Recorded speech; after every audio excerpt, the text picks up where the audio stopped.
All right. I think we're live. Mic check 1 2 1 2. Mic check 1 2 1 2. If anyone in the chat can hear me, just push one.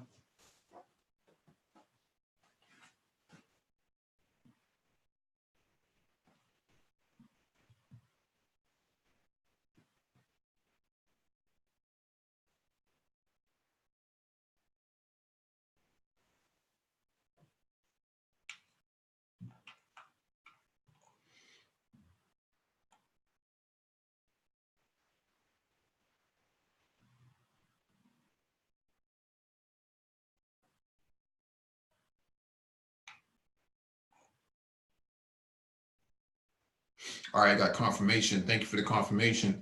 Welcome back to the Black Brain Trust. This is Space episode 388, Space and Technology. Please hit the like button as you come in, share the video if possible. Also hit that notification bell so you get all the updates from the Black Brain Trust, including those posted on the community tab. Congratulations to Rainian Woman for being the Black Brain Trust Moderator of the Year. She was nominated Sunday at the close of the night. The votes were in, and the votes mostly majority went to Rainian Woman. So congratulations to her. Also, if you're trying to get into IT for the first time and you need some mentorship, we do offer IT mentorship. If you're trying to go from one IT role to another, we do offer IT coaching. If you need your resume reviewed and salary negotiations in question, we do offer that as well. If you're in the tri-state area, you're looking for Rex contract to hire IT contracts, Nagorno 11 does have Rex on the table, so make sure you get in touch with him. All right. Docket and description beneath the video as usual.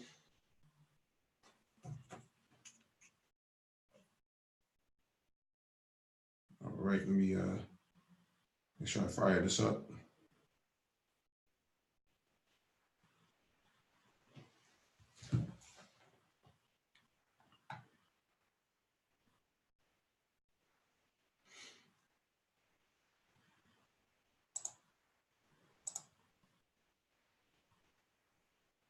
Also, if you want to engage in the discussion, contribute to the dialogue, there'll be a link in the chat for you to click on.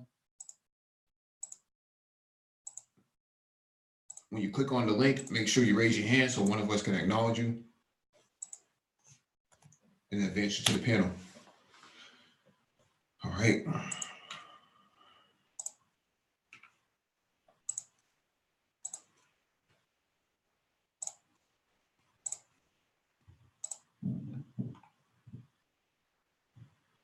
All right, so first item on the docket is from InsideEVs.com. Volvo Trucks shows heavy-duty electric concept truck. Volvo Trucks unveiled a new, bigger, all-electric truck concept for construction operations and regional transport. This truck might become its next production EV model, right after the Volvo FL electric and FE electric models. Besides a few photos and video, there are no details revealed at this point. However, because Volvo Trucks mentioned trucks used for regional goods transport with an average annual mileage of 80,000 kilometers, we assume that the range must be at least 200 to 300 kilometers, real world with cargo. Roger Allen, president of Volvo Trucks, said, "We see great potential for heavy-duty electric trucks for regional transport and construction in the longer term. With our concept trucks, we aim to explore and demonstrate different solutions for the future while evaluating the level of interest in the market and in society. To increase demand for electrified trucks, the charging infrastructure needs to be rapidly expanded, while stronger financial incentives must be created for haulers who act as pioneers by choosing new vehicles with lower environmental and climate footprint. The near-term plan envisions trials of small pilot fleet with selected customers in Europe, while more extensive commercialization will follow at a later point."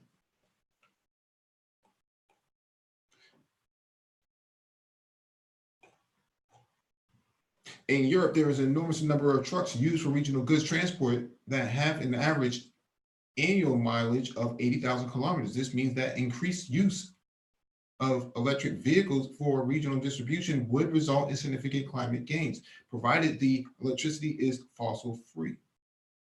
The speed of electrification will depend on the number of factors. On the one hand, an extensive expansion of the charging infrastructure is needed, and on the other hand, it's necessary to ensure that regional power networks can deliver sufficient transfer capacity in the long term. Financial incentives are necessary to induce more haulers to invest in electric vehicles. Transport buyers can also contribute by offering contracts and being more willing to pay for sustainable transports. Many haulage operators have very small margins, so every new investment must be profitable. This would be interesting. I wonder what somebody like MOT thinks about something like this. I know he's a trucker, probably quite a few truckers in here.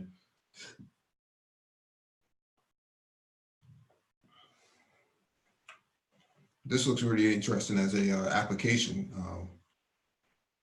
Interestingly enough, this this front loader is not electric though.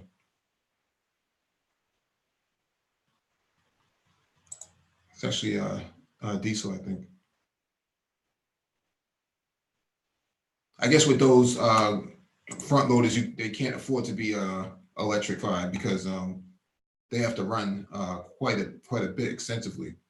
But it is interesting that they offer an application of an electric truck for construction purposes, but the actual construction vehicles are not electrified at all.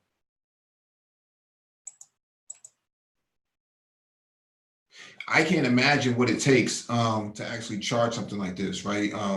The time it takes, right? So you would have to put this on a level 3 charger nonstop. Level 3 chargers are not cheap. The infrastructure is not cheap. You're talking something like 400 to 800 volts to charge something like this in a rapid amount of time. So you would need at least 800 volts to get at least a 30-minute to charge it in 30 minutes. At least 30 to 45 minutes for a vehicle like this.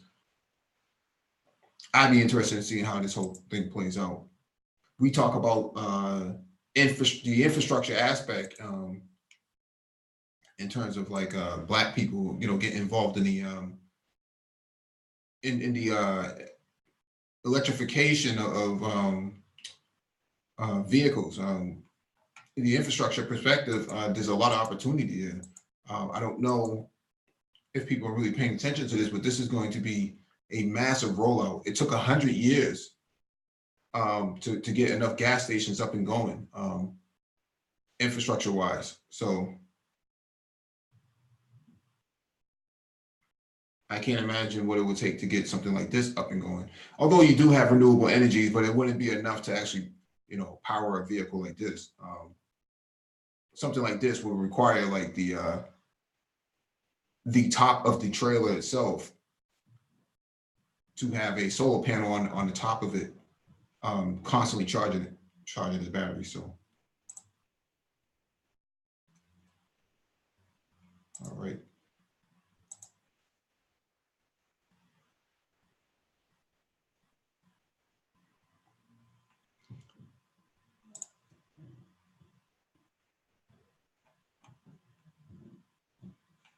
All right, let me get to the next item on the docket.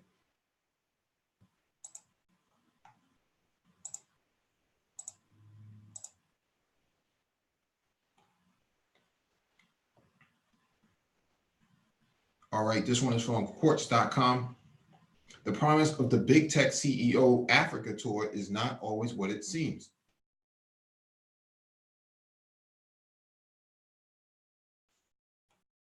The visit of Twitter founder chief executive Jack Dorsey to Nigeria, Ghana, Ethiopia last month seemed like a watershed moment when it comes to big tech CEO visits to African cities. These visits took off in 2015 with a relatively low profile visit by Microsoft boss Satya Nadella to Nairobi. But it was the visit of Facebook founder Mark Zuckerberg to Nigeria and Kenya that really got the attention of the world. In 2017, Google chief executive, now also Alphabet chief, Sundar Pichai, made it to Lagos, and Jack Ma made it to Nairobi and Kigali, Rwanda. Ma was also in Rwanda and in South Africa in 2018. This year, with his Africa Netpreneur, what a stupid name, Netpreneur Prize, he has been to Ethiopia, Ghana, Nigeria, and Togo. Ma's visit have a different feel to Silicon Valley giants, which is unsurprising since he's retired from Alibaba and supporting his foundation. His visits often involve a meeting with the president of or other senior government officials, as well as the African entrepreneurs he says he hopes to inspire. The visits of Zuckerberg and Dorsey in particular have had a rock star feel, with countless selfies with the tech community, the obligatory stop off at CC Hub in Lagos, and more selfies. Back in 2016, Mark Zuckerberg did have a last minute change of plan and went up to Abuja, where he met with President Buhari, and yes, more selfies. Ultimately, these Africa tours are useful to big tech CEOs because each trip gives a nice CSR halo effect while looking into the long-term future of where their consumer-facing businesses will be. With Africa's fast-growing population and attended youth bulge, tech companies that are serious about being seamlessly global need to be cognizant of a continent which will account for more than half of the world's population by 2050. And these tours do seem to end up serving some purpose for African countries. Facebook and Google have since each launched accelerator or support programs for local startups. Microsoft has also expanded its developers program.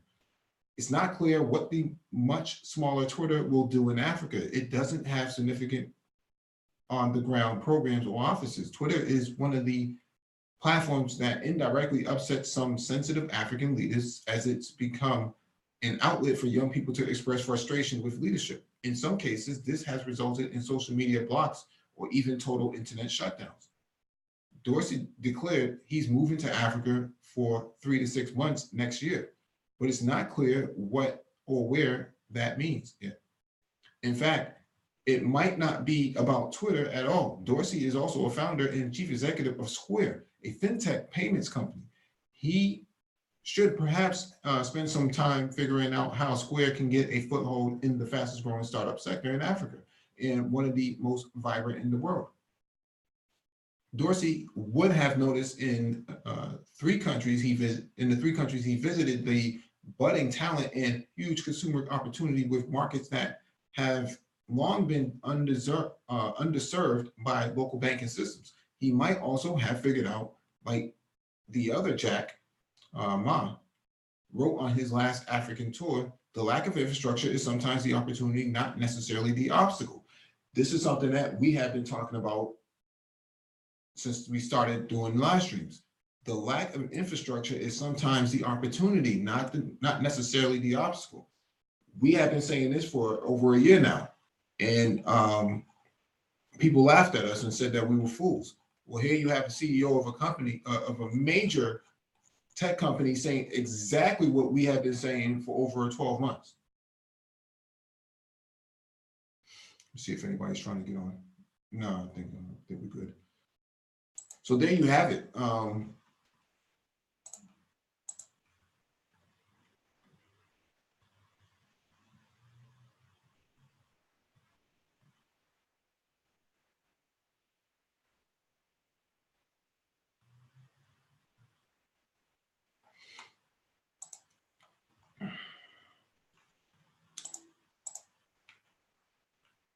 All right, let me move on to the next article.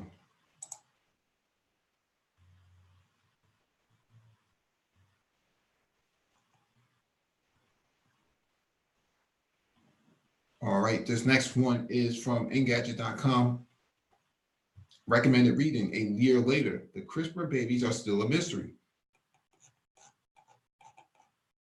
A year has passed since Chinese biophysicist He Jiankui presented work on editing the DNA of two girls while they were still embryos.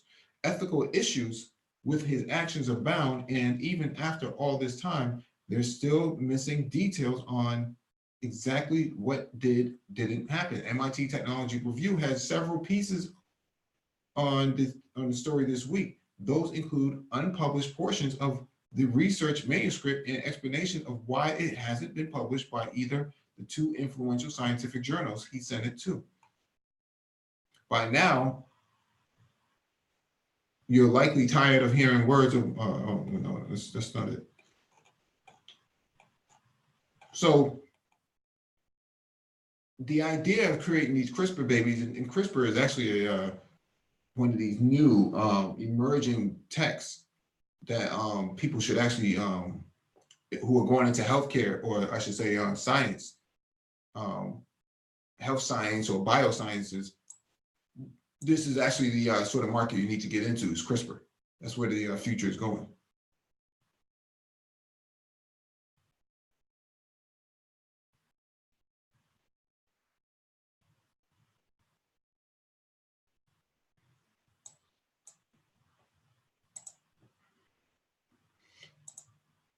All right.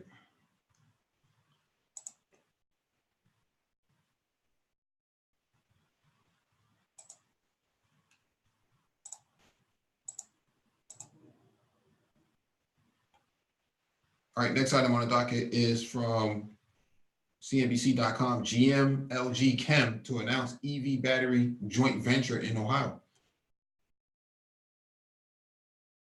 South Korea's LG Chem said on Thursday it would invest $916 million in its U.S. subsidiary by 2023 to set up an electric vehicle battery joint venture with General Motors.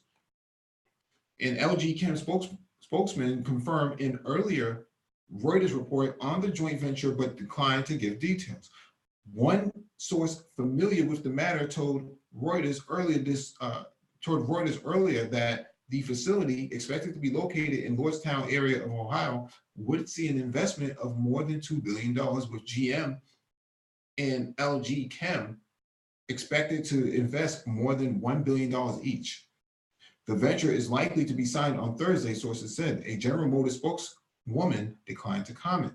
Talks occur on a regular basis in the auto industry between a variety of partners on different topics, but as a matter of policy, we don't discuss who, where, and when those discussions might occur. The sources said workers at the plant were expected to be represented by the United Auto Workers Union and earn in the range of $15 to $17 an hour. A GM LG plant could be the first unionized battery factory in the United States. Tesla's factory and LG's Chem battery factory in Michigan do not have unions. Ohio has become a lightning rod in the 2020 presidential election after GM announced in November 2018 plans to close a car manufacturing plant in Lordstown, drawing condemnation from U.S. President Donald Trump. The plant's closure was one issue during a lengthy strike by GM workers. GM said in September it planned to bring battery cell production to the Lordstown area, where it would create about 1,000 manufacturing jobs. Reuters first reported in July that LG Chem was considering its second U.S. factory, with production slated to start in 2022. LG's second plant would make modular batteries for multiple GM vehicles, including a future Cadillac EV, a second source told Reuters. Last month, GM sold its shuttered Lordstown assembly plant to a startup company that plans to begin building electric pickup trucks by the end of 2020. This is interesting because they're talking about unionizing battery manufacturing. And I think this is going to be tricky because a lot of the manufacturing of batteries at some point will become automated. And that's really the whole purpose of it. But the satisfaction to satisfy the unions, because it's separate from building a vehicle. It's actually building a component, but it's not building a vehicle. So I'm not sure why UAW would be involved in something like this. But I guess to satisfy the UAW, somebody worked out a deal somewhere behind the scenes.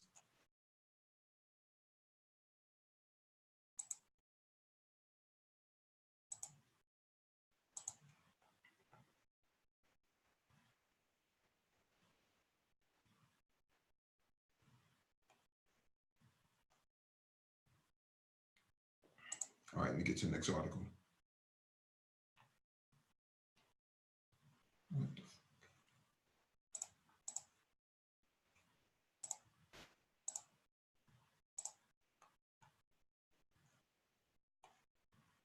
All right, this one is from fastcompany.com. Ford and McDonald's are building car parts together.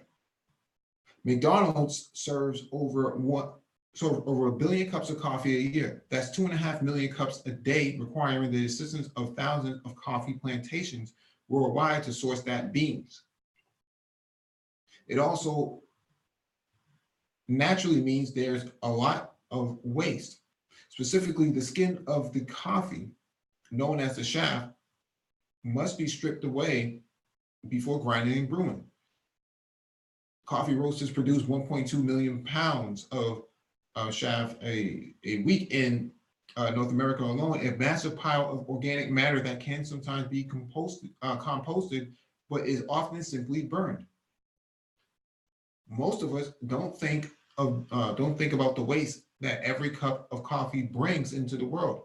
Debbie Muwelski, Ford's senior technical leader of material sustainability, didn't either, until one morning when she was walking into her lab with a coffee in her hand, as per usual, realized there must be some waste associated with this cup.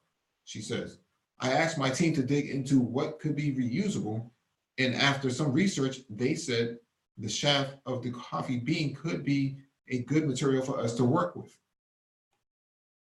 Shortly thereafter, Ford began talking to McDonald's about all that coffee byproduct. The companies share common interest in this area. Both are members of the World Wildlife Foundation's Bioplastic Feedstock Alliance, which prioritizes working plant matter into plastics. Soon, Muwelski started tinkering with shaft in the lab along with her team. And with some help from partners and suppliers in the auto industry, they realized they could heat the shaft in a low oxygen environment, then mix it with plastic to create a strong heat resistant composite. The composite makes it perfect material for a car's headlamp, one that's 20% lighter than what Ford was using before, which shaves about 1 pound off the car, improving fuel economy as a result. Amazing. The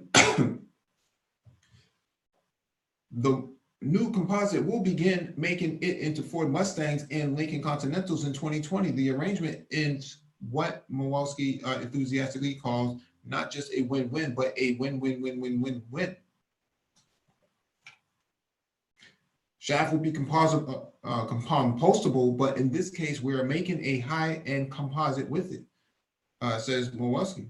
You're making a higher-end material rather than putting it back into the ground, or worst case, creating CO2 by burning it. In other words, it's an example of the circular economy in which companies can repurpose the waste of other companies. It's Muwelski's opinion that corporations need to step up and tackle this invisible waste head on.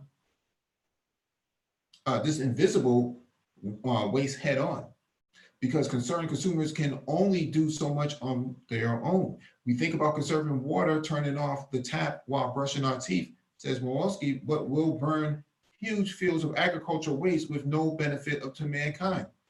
Milwaukee has been working on sustainability at Ford for 20 years now, and she readily admits when she started, she had no clue that building cars out of agricultural waste was in its DNA. But digging through Ford archives, she learned that Henry Ford had worked on incorporating soybeans into enamels and paint, and wheat straw into steering wheels. It seems likely his motive was thrift after then the environment, but practically speaking, those old ideas feel new again.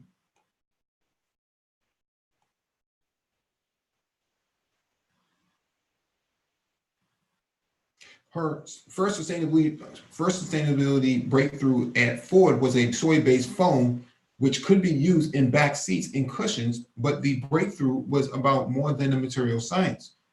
It was a part of a new business model at Ford. The foam was shared with John Deere and a few furniture companies for use in their products too, completely freely.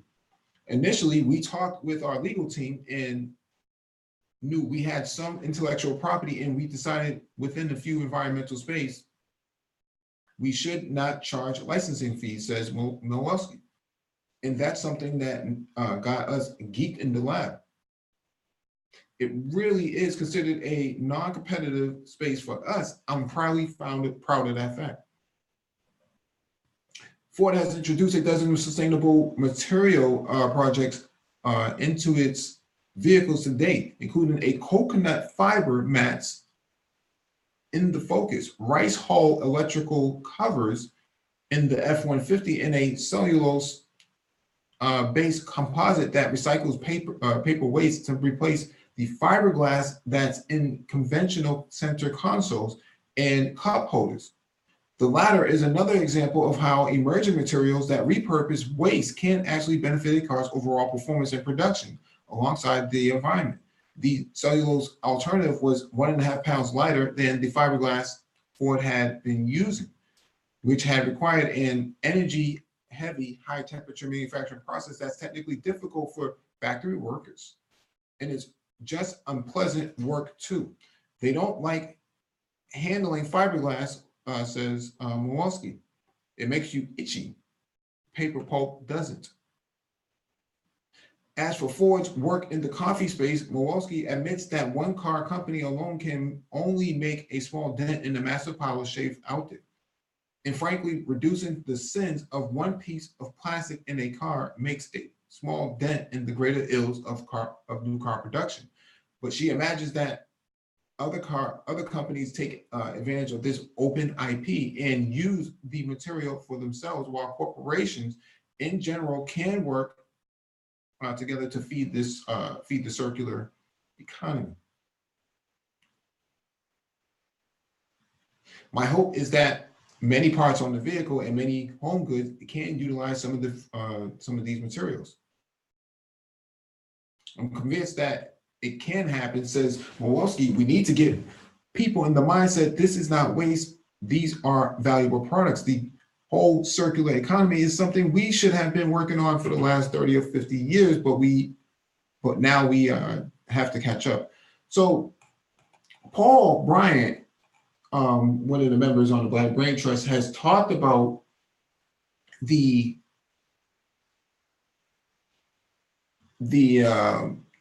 interior of Ford vehicles, in American vehicles in particular, or in general, but in this case, we'll talk about Ford because we went over the Ford Mustang GT500, and the car costs over $100,000, but the material is crap. And this is an example of, Ford cutting corners, or American car companies cutting corners, but in this case, Ford cutting corners in order to satisfy, satisfy some kind of eco-friendly, save the environment thing. Whereas the Germans, the Europeans, see it differently. Make the car good the first time around, you won't have to worry about all of that. Whereas, the Americans, they cut corners, they share parts, they parts bin like crazy. Not saying that the Europeans don't parts bin, but the problem here is that when the European parts bin, it's for good purposes, right? You get a good product in return. When the Americans do it, you get a cheaper product, and it's not really satisfactory at all. It's actually a disaster.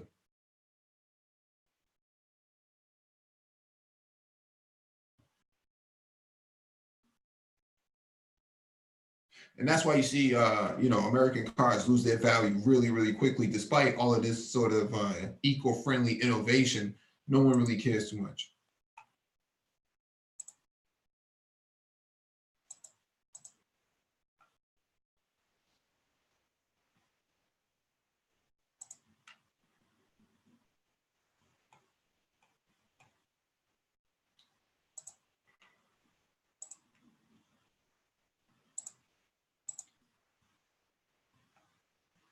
All right, this one is from inc.com.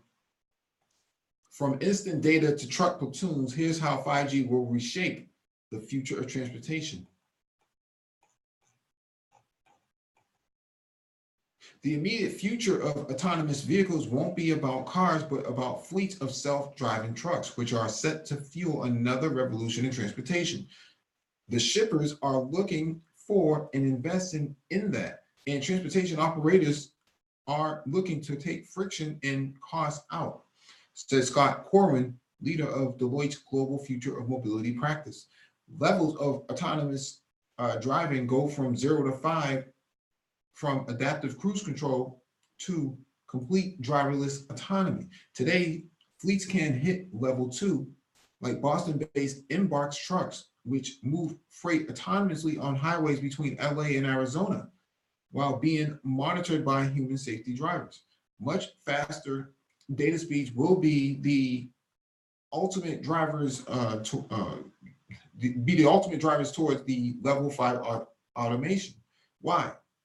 Autonomous vehicles generate huge amounts of data. Moving that data in real life, in real time, is the key to an 18-wheel tractor trailers reacting to a deer darting across the road, and or a truck knowing that it's in a jam, handing controls to a human operator on the other side of town or the country. 5G is near instantaneous feedback, says Michael Ramsey, Senior Research Director of Automotive and Smart Mobility with Gartner CIO Research Group. You can take control of a vehicle 200 miles away and then drive it via a live feed. With faster technology, trucks can form tight platoons like a flock of geese. The lead vehicle cutting the air for the rest, and increasing efficiency. Fuel savings is a big deal for the freight industry, says Jiaki Ma, academic director of the Advanced Transportation Collaborative at the University of Cincinnati. Platooning potentially can absorb the stop and go disturbances that affect fuel consumption, he adds, with better vehicle behavior and handling traffic better. Instant data transfers also allow autonomous fleets to move goods safely at any hour. There's no need for drivers to rest, but big rigs can take your goods only so far. Today, the last mile is covered mostly by vans and drivers. 5G will allow robots and drones to cover that final distance, deployed from a centralized vehicle, says Ma. Companies like San Francisco-based Starship Technologies in Berkeley, California-based Kiwi campus have already unleashed armies of small rolling drones and basically coolers on wheels to deliver seamless orders. But don't expect to see American sidewalks and skies invaded by hordes of delivery bots anytime soon. The on-ramp to 5G might get crowded quickly. Gartner estimates that connected cars and autonomous vehicles and the technologies that aid them will consume up to 53% of 5G traffic by 2023, and those are still early days. The first iteration of this faster technology will be paid and used primarily by shippers and delivery services, from UPS to Fresh Direct. But drivers of conventional vehicles will benefit too. As the autonomous trucks become more proficient, all travel will become safer, faster, and less frustrating. This is interesting because if they're going to have remote operators to take over, then that opens up the floodgates for bad guys to come in and take over and hijack the live feed from, let's say, an autonomous 18-wheeler, and therefore you stop that 18-wheeler from going, and then it stops the platoon, and then the platoon stops, and then your whole operation is shut down. We see this right now in the military. The military, which has sophisticated drones and technology, still have their drones hacked and brought down all the time by adversaries. So what's to say that a autonomous truck with 5G would not suffer the same fate?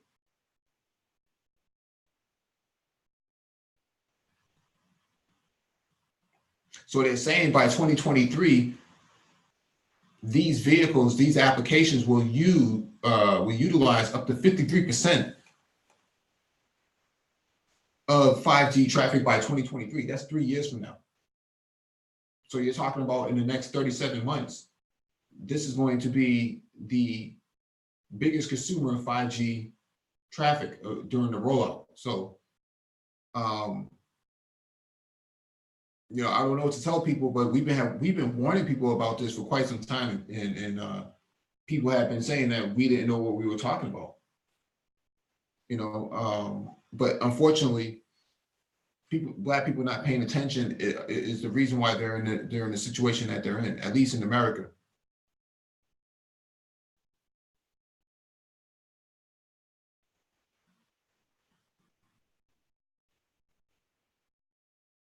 All right, let me get to the next article.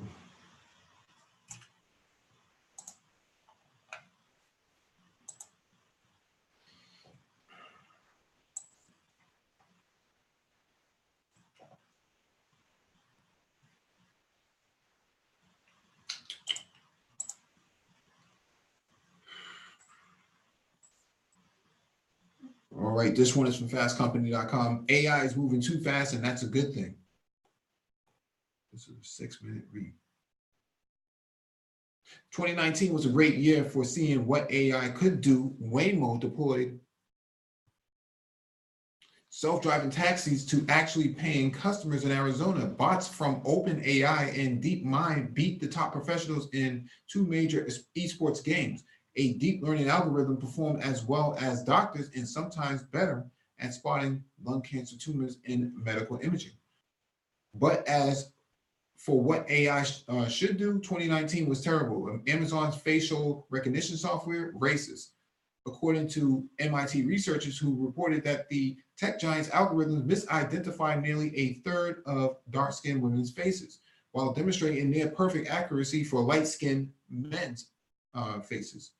Emotion detection used by companies such as WeSee and HireVue to perform threat assessments and screen job applicants, hogwash, says the Association for Psychological Science. Even the wonky field of natural language processing, NLP, took a hit when a state-of-the-art system called GPT-2, capable of generating hundreds of words of convincing text after only a few phrases of prompting, was deemed too risky to release by its own creators. OpenAI, which feared it could be used maliciously to propagate fake news, hate speech, or worse. In 2019, in other words, was the year that 2 things became unavoidably clear about the rocket ship of innovation called artificial intelligence. 1, it's accelerating faster than most of us expected. 2, it's got some serious screws loose.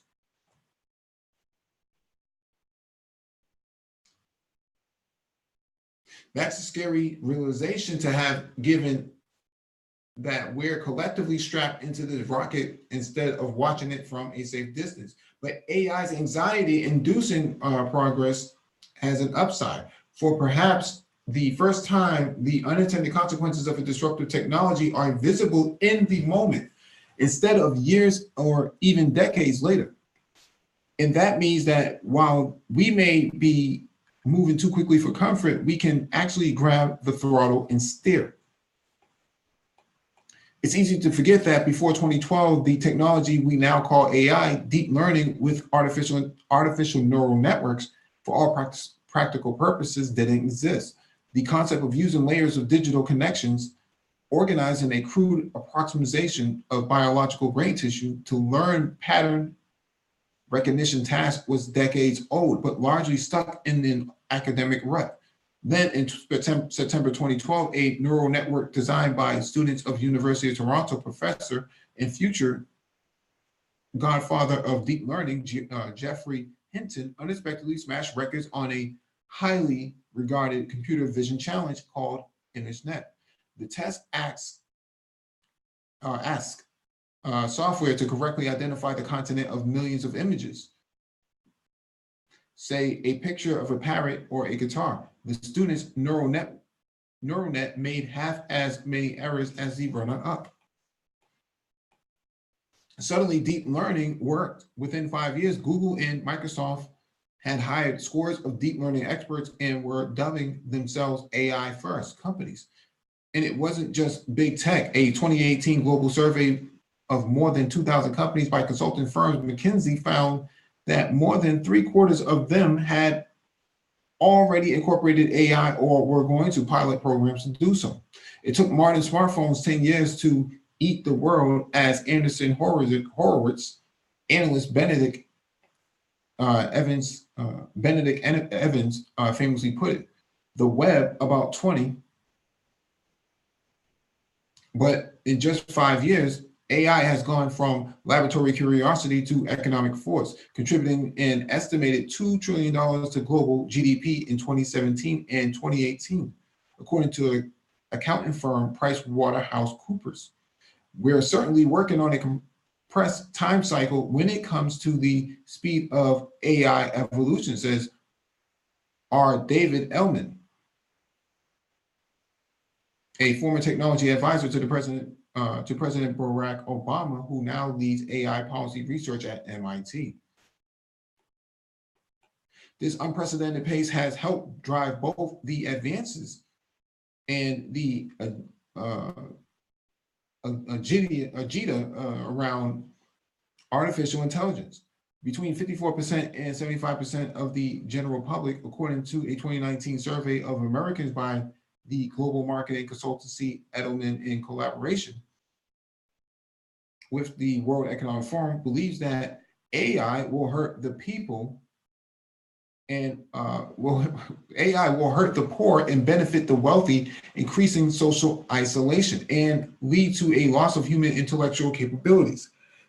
A third of respondents even think that deep fakes creepily and convincing phony videos of celebrities, government officials, or everyday people generated by deep learning networks could contribute to an information war that in turn might lead to a shooting war.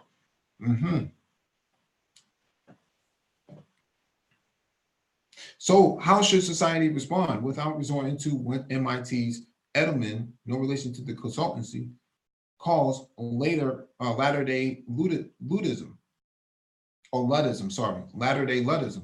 After all, a smash the looms approach didn't work for the actual Luddites who tried it during the Industrial Revolution, but the opposite, a blind faith that innovation will eventually work its own kinks out, won't do either.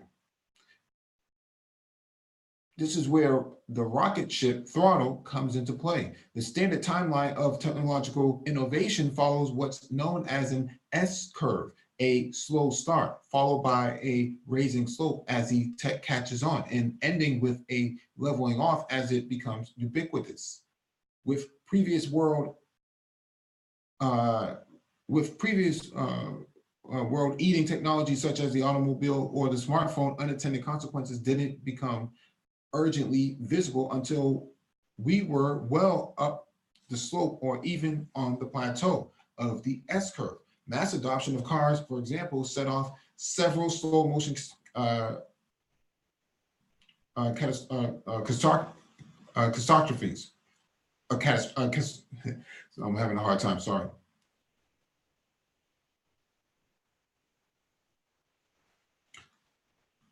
not just climate change, but also a weakening of public transportation, decades worth of distorted urban planning, and incredible carnage. And by the time psychologist Gene Twenge asserted in 2017, the smartphones may have destroyed a generation by encouraging social media addiction and anxiety. Nearly 3 billion people were already using them.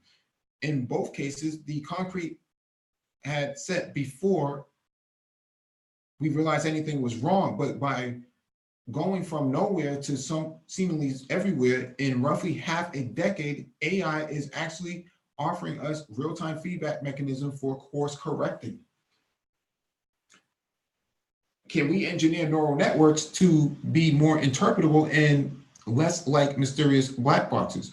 How do we systematically test deep learning systems for unethical biases? Should an equivalent of the FDA or EPA be established for vetting AI practices and products? The fact that it's changing rapidly is bringing a certain urgency to the asking of these questions, says Nick Ordovich, a scientist at the Max Planck Institute for Human Development, who studies the social challenges brought on by AI. The real-time reckoning with AI is already underway. At its 2019 I/O conference, Google unveiled a system called TCAF that acts as a kind of bullshit detector for deep learning networks. Want to make sure your cancer screening AI is really spotting tumors, not statistical glitches?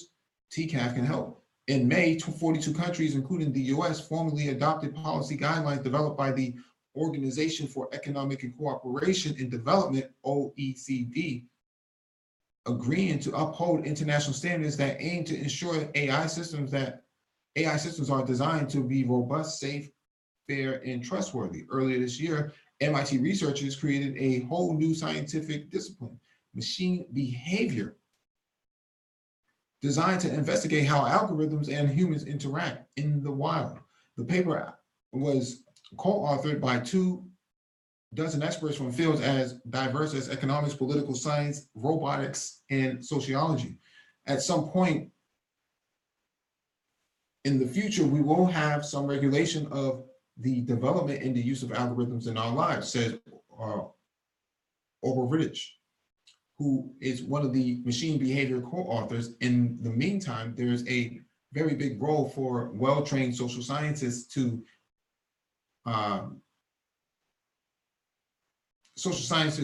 play by stepping in and starting to uncover problems that are occurring and might occur right around the corner. This emerging attitude toward innovative tech could spur us to make AI not just work, but behave. It could establish how we respond to other disruptive technologies too, such as 5G internet, cryptocurrency, self-driving cars, and CRISPR gene editing. All of these things I've talked about earlier in previous articles, they mention it here. In fact, it probably has to be, after all, AI won't be the last rocket we'll find ourselves strapped to, and no one's got the right stuff to pilot it except us. AI has quickly gone from laboratory curiosity to economic force. $2 trillion AI's estimated contribution to the global GDP in 2017 and 2018, according to the accounting firm PricewaterhouseCoopers. 75%, a 2018 global survey of more than 2,000 companies by consulting firm McKinsey found that more than 3/4 of them had already incorporated AI or were going to pilot programs to do so.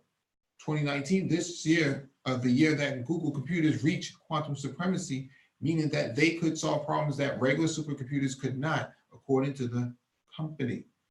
So I find this article interesting because it's relevant to the stuff that we've been, talking about on this channel for quite some time. And we've recommended people to really pay attention to the fourth industrial fourth industrialized emerging tech. And when we tried to have these discussions on other people's channels, people, said that we were crazy. We didn't know what we were talking about. And this article right here is pointing out that let me highlight this. The article right here is actually pointing out 5G internet, cryptocurrency, self-driving cars, CRISPR gene editing, right? We have been talking about all this. They don't include cloud, but cloud is a part of this. Cloud computing is a part of this. Blockchain is a part of this, but they just throw cryptocurrency in it.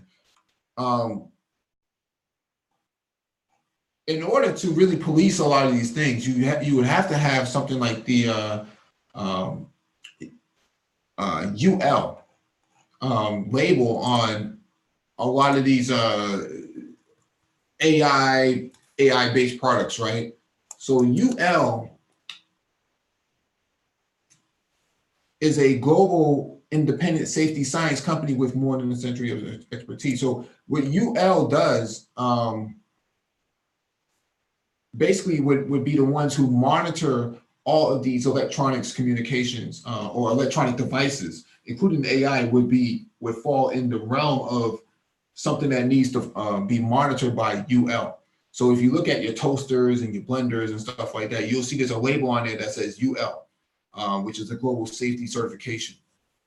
That's how you would monitor AI and autonomous vehicles, things that are being developed for that.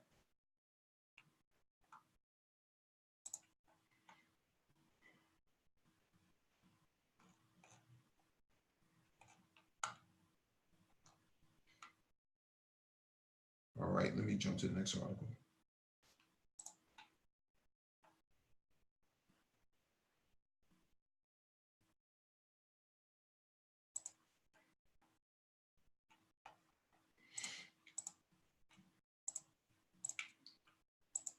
All right.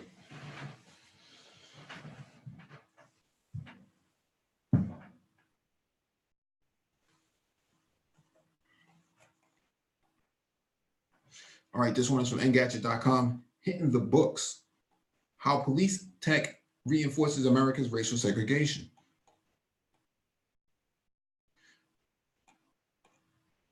The Presidential Crime Commission report in 1968 had recommended that the federal government invest massive amounts of resources into what were later dubbed criminal justice information systems. It invested millions of dollars to design and build them. The growing and persisting fear of crime was its underlying rationale. But the commission's long list of use cases for these systems ultimately proved most pervasive. The computing industry, led by IBM, the federal government, and national and local law enforcement agencies and academics at elite science and engineering institutions had started developing these use cases beginning in 1965. That's when New York City Police Commissioner Harold Leary formed the Joint Study Group. This study group included representatives from the police department's planning and communications department and 4 representatives from IBM. One was a sales manager, the other 3 were computer programs. In the end, the Joint Study Group outlined 13 potential new law enforcement computer applications. The list included applications for computer-aided dispatch, crime analysis, fingerprint identification, resource allocation, and election returns. The New York City began pursuing only one of these identified systems, a computer-aided dispatch system. They called it SPRINT, Specialty Police Radio Inquiry Network. The system was built from scratch, but builders based it on an existing IBM design model for flight reservation system. During the same time, Kansas City Chief of Police Kelly had assembled a team of his own. It consisted of an in-house team of 2. His assistant, Lieutenant Colonel James Newman, the department's chief data systems director, and Melvin Buckelman. Both were dubbed patrolmen programmers. They were policemen first, but they were armed with technical data processing training. The two IBM personnel, marketing representative Owen Craig and Roger Eagling, and IBM systems engineer, rounded out Kelly's team. IBM described its systems engineers as assisting our customers in defining their systems problems and determining the best combination of IBM equipment to solve them. Speaking more holistically about how IBM built its enterprise, the company had reported to its board and shareholders back in 1961 that this era demands a higher degree of professionalism than ever before among the sales representatives who initiate and develop customer interests. The systems engineer would help our customers study, define, and develop solutions for their problems. And the customer engineers would install and maintain equipment at peak efficiency.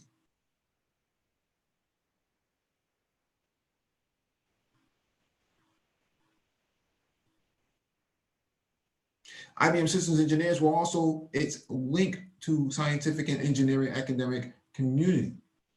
They presented 70 papers in 1 year alone. For example, IBM systems engineers refined their computer knowledge within an academic field. They had also distributed their knowledge about systems building throughout both the scientific and industrial community. The plan: embed the police beat algorithm within a geographical crime information system with geographical inputs and outputs, thus enabling us to bring the proper man-machine interaction to bear on this heuristic analytic type of decision problem. IBM systems engineer Saul Goss worked in IBM's government services division. Goss divided command and control systems into the two primary problem areas they confronted: police planning and police operation. Police planning had much to do with allocating human and material resources. How many police personnel should be dedicated to a given geographical area based on its population size and crime rate? How should you divide up a geographical area into an efficient police patrol beats? How much equipment should be stored and in what locations in order to be ready to respond swiftly and effectively to a riot situation? These are examples of planning problems that police had to solve in order to maximize success. Operational problems, on the other hand, involve different types of questions. How do you identify crime patterns? How do you both predict and apprehend suspects based on those patterns? Once apprehended, how do you associate suspects with other crimes they may have committed? And when you know all of this, how can you prevent crime from being committed in the first place? These concerns were packaged into a command and control solution called computer-aided dispatch, CAD. Underlying the CAD system was software powered by an algorithm that automated solutions to specific operational and planning problems. Its task was to answer the questions of how to allocate a finite number of police patrol units to police beats, parse geographical areas, and how to allocate those resources to patrol beats so that police officers were positioned to be dispatched to and arrive at the scene of a crime. Goss's mathematical model would be used to determine this. Given some known factors and data, he had already developed such a model. He also possessed real-world crime data from New York City's Sprint. The array of symbols, functions, and notations look complicated to the non-mathematician, but the information and data the algorithm called for tells us everything we need to know.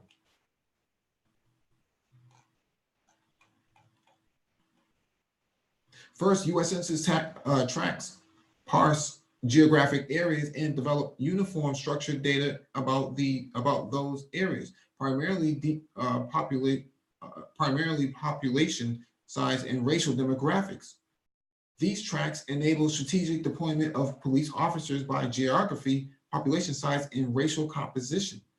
Goss's model contended that all crimes were not created equal. Thus, Goss's algorithm required weighted crimes, like census tracts data.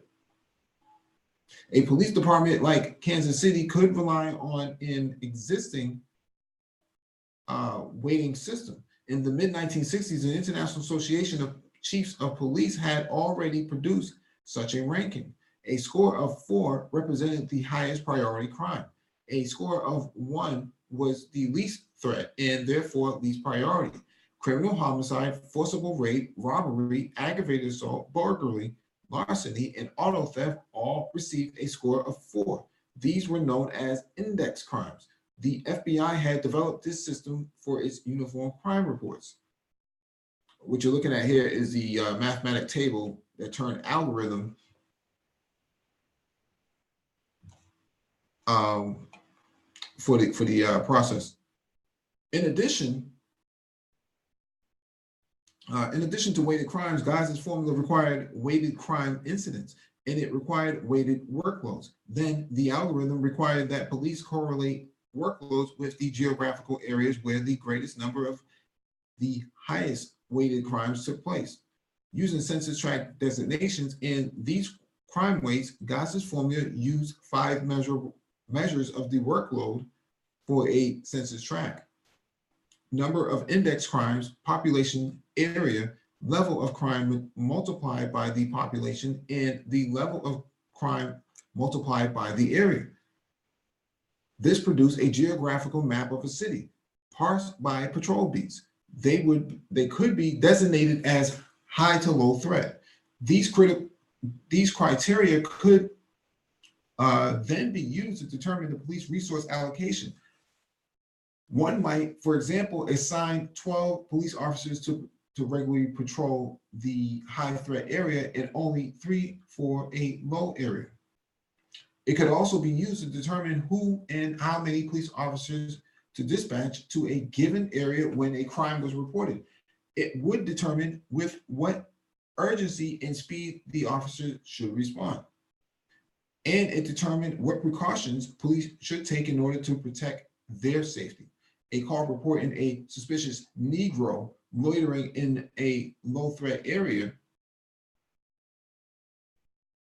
for instance, might lead a dispatcher to hail 4 squad cars. The Negro profiled as a high threat, the neighborhood coded as a low threat in white.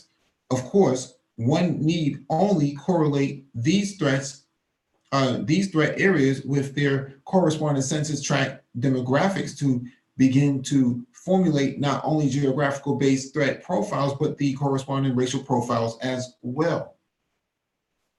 Producing and then systematizing such a profile in ways that could have measurable effects, however, required a much larger system. It would work to include more applications than just CAD. It would need to be networked, reach beyond a single city or local area, and be able to constantly ingest new data, process that data, and use them to model criminal profiles and affect future police decision making. Such a system would be a massive undertaking. It would cost millions of dollars. Those who commanded it would be compelled to demonstrate that the system's outputs produce the desired outcome, to efficiently protect America's white citizens from its most feared criminal suspects. This is very, very interesting. Very interesting because they taken technology and have leveraged it for their own racism. So they program racism into the algorithm. So this goes back to the article about artificial intelligence, that the artificial intelligence could not recognize the Black women's faces, but could recognize a light-skinned man or a light-skinned woman or a white woman for that matter. They're taking the technology and weaponizing it against melanated people. This is why you have to be the driver of the technology and not the user of the technology or the victim of the technology. You have to be able to counter it. No one really scrutinized the algorithm that was being developed by IBM and the police departments because America was a racially segregated place. It wasn't just Jim Crow South, it was up in the North. This is in New York City. So what I'm saying here is the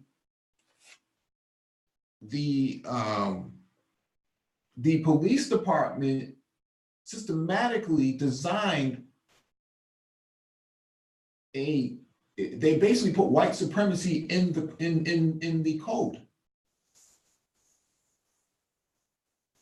so that they got the results that satisfied them to justify whatever they wanted to do. So if you funneled all these Black people into a low income environment, and then you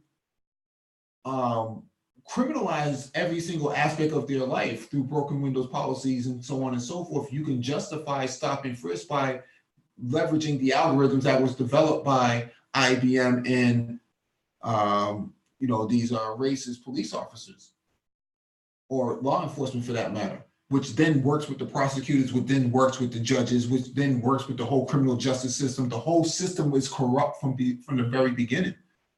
It was designed that way. It was completely designed that way. And now they're talking about inputting artificial intelligence into the system. And in order for artificial intelligence to work, it needs data to be fed to it. So if you feed artificial intelligence in terms of criminal justice, if you feed it false data, right? If the data says that, what's this brother in Minnesota who got shot by the police officers?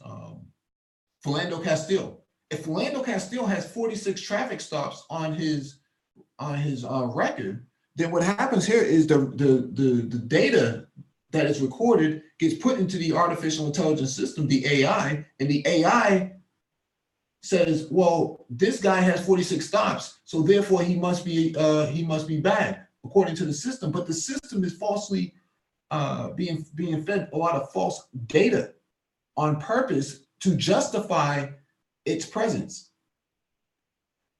And so white people don't get pulled over because they're not being stopped. So there's no record of their behavior, despite the fact that 2/3 of the drug users are actually white people and not Black people.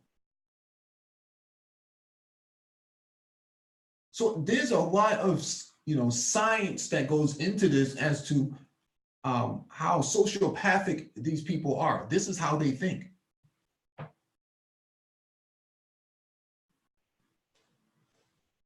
This is how they think. And this is why we talk about people getting involved in Black people getting involved in artificial intelligence, because you have to be the one driving the technology. You can't be the one using it, or you'll end up being the victim of it. But when we talk about this stuff, people push back and say, you guys don't know what you're talking about. Let's talk about Black men being with white women, or let's talk about Malik Yoba or something like that. They would rather talk about that than to talk about this. And don't realize that the same technology you want to, pump your fist about the newest iPhone and whatever other device you have, is actually being used against you.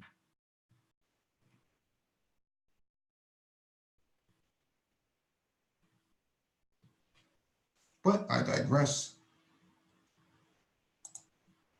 Let's see who's in the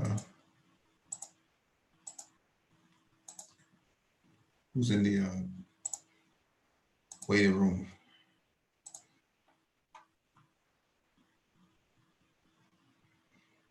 All right.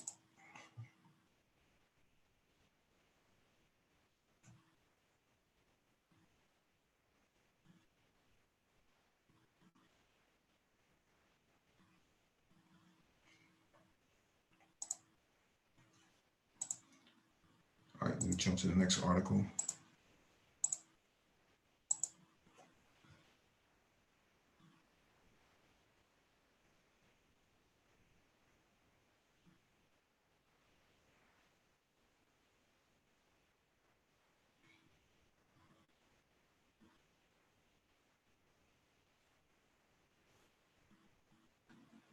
All right, this one's from CoinTelegraph.com. Blockchain startup Space Chain sends wallet tech to International Space Station. Space as a service-focused blockchain startup, SpaceChain has sent its hardware wallet technology to the International Space Station. As part of the CRS-19 commercial resupply service mission, a SpaceX Falcon 9 rocket is delivering SpaceChain's hardware wallet technology to the ISS. According to a December 6th press release, the move purportedly marks the first tech demonstration of blockchain hardware on the ISS and the third blockchain payload by SpaceChain over the past 2 years. The technology will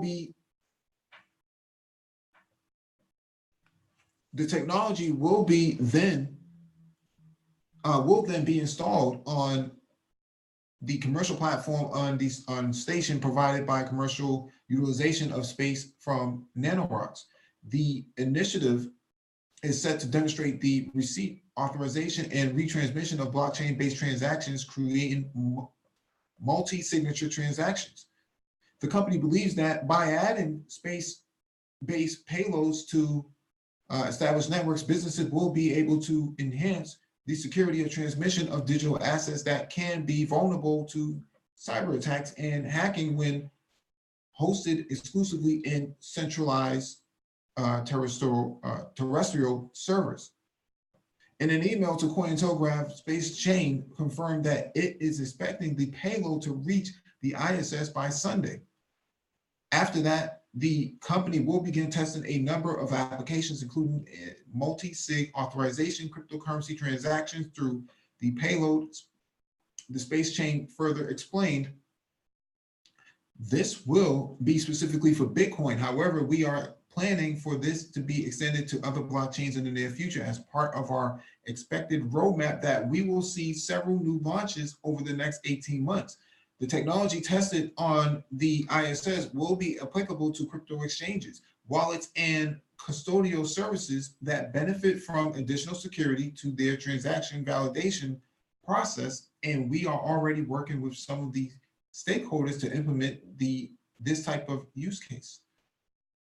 For the commercial development of its multi-sig wallet, SpaceChain received a $60,000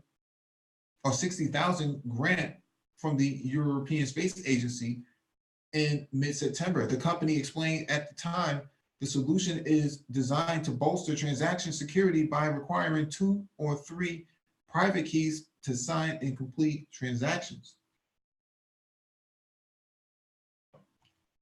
One of the 3 signatures is provided by a satellite-based node.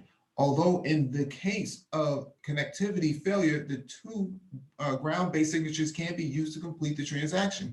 In January, blockchain technology company Blockstream announced plans to launch the beta version of its Blockstream satellite API, designed to help developers broadcast data via the company's satellite network.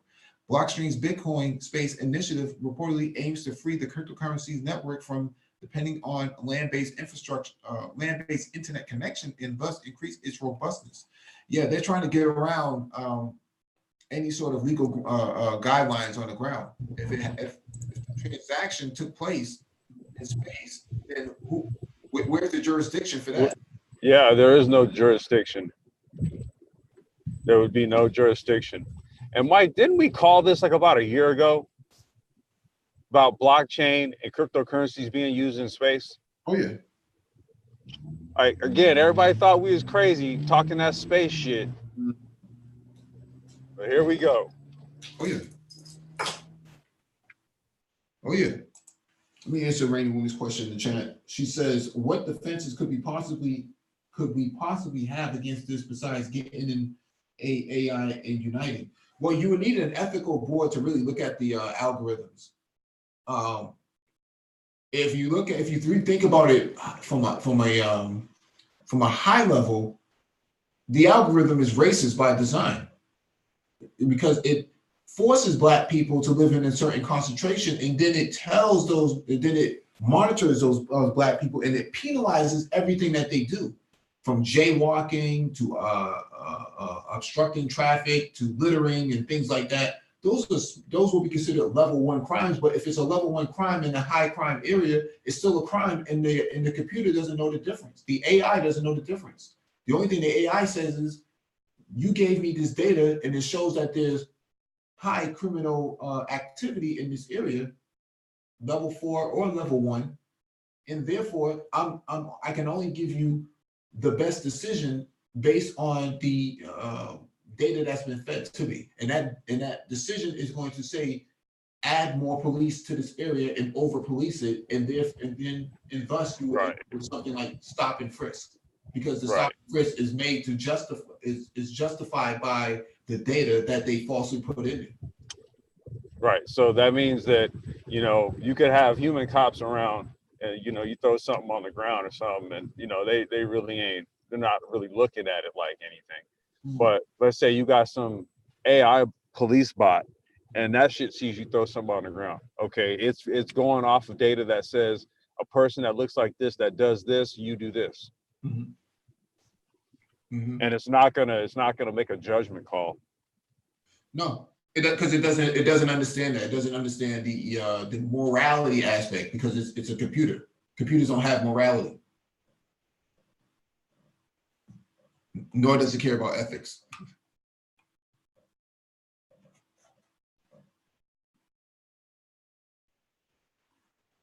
It's basically a broken Windows policy, is how they see it. All right, this one is from physics.org. Planets around a black hole calculations show possibility of bizarre worlds.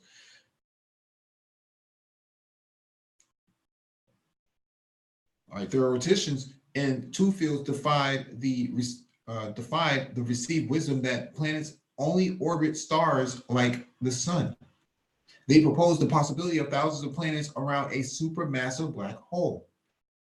With the right conditions, planets could be formed even in harsh environments, such as around a black hole, says Kichi Wada, a professor at Kagoshima University, researching the active galactic nucleus objects energized by black holes. According to the latest theories, planets are formed from fluffy. Let me read this again. This is so poorly written. According to the latest theories, planets are formed from fluffy dust aggregates in a protoplanetary disk around a young star. But young stars are not the only objects that possess dust risk. In a novel approach, the researchers focus on heavy disks around supermassive black holes in the nuclei of galaxies.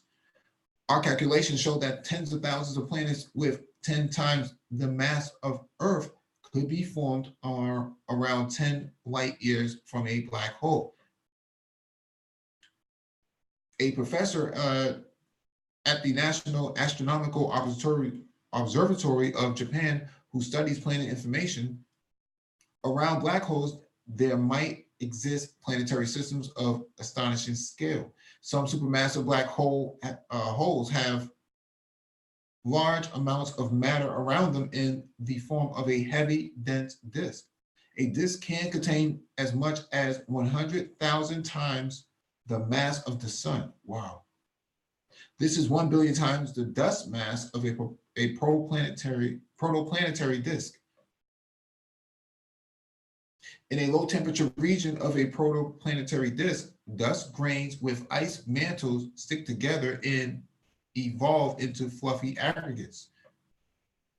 A dust disk around a black hole is so dense that the intense radiation from the central region is blocked, and low temperature regions are formed. Interesting. The researchers applied the planet formation theory to circumnuclear disk and found that planets could form over several 100 million years. Currently, there are no techniques to detect these planets around black holes. However, researchers expect this study to open a new field of astronomy. And there it is.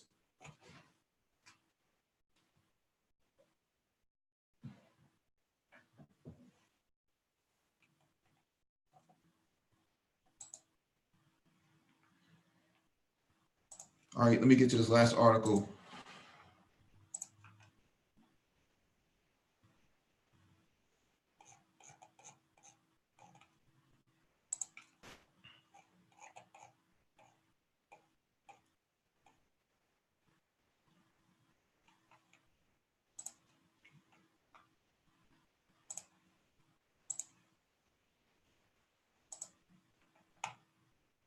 All right, this one's from space.com. Weird physics of tiger stripes on icy Saturn moon Enceladus finally explained.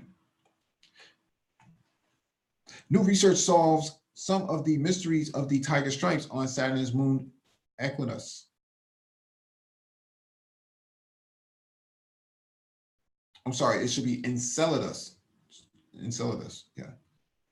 The moon has been of particular interest to scientists ever since it was observed in detail by NASA's Cassini spacecraft. With Cassini's data, scientists detected an icy subsurface ocean on the moon and strange tiger stripe markings on the moon's south pole that are unlike anything else in the solar system. Ice material from Enceladus oceans spews into space through these stripes or fissures. First seen by the Cassini mission to Saturn, these stripes are nothing else known in nothing else known in our system. Lead author Doug Hemingway said in an email statement, they are parallel and evenly spaced about 130 kilometers long and 35 kilometers apart. What makes them especially interesting is that they are continually erupting with water ice. Even as we speak, no other icy planets or moons have anything quite like them. In the new study, Hemingway and colleagues Max Rudolph of the University of California, Davis, and Michael Manga of UC Berkeley used models to uncover the physical forces on the moon that cause these fissures to form and keep them in place. The team was also keen to figure out why these cracks were evenly spaced and only on the south pole of Enceladus. The moon isn't frozen solid because the gravitational changes caused by its eccentric orbit around Saturn stretches it out slightly. This deformed shape causes the ice sheets at the poles to be thinner and more susceptible to splitting open, and they found. This led them to conclude that the fissures that make up these tiger stripes could have formed on the moon's north pole just as well as the south pole, but the south pole just cracked first. They also found that the stripes are parallel because after the first stripe, namely the city of Baghdad, split open, it stayed open. So ocean water spewed from it, which caused 3 other parallel cracks to form as ice, and snow built up along the edges of the first fissure as water jets froze and fell back down. This weight built up pressure and caused new cracks. Our model explains that the regular spacing of the cracks, Rudolph said in the statement. He further explained that the weight of the icy material falling back to the edges of the first crack caused the ice sheet to flex just enough to set off a parallel crack about 35 kilometers. So the gravitational pull is so strong, it's able to cause all of this. That's where the tiger stripes are coming from. It's actually able to pull things apart.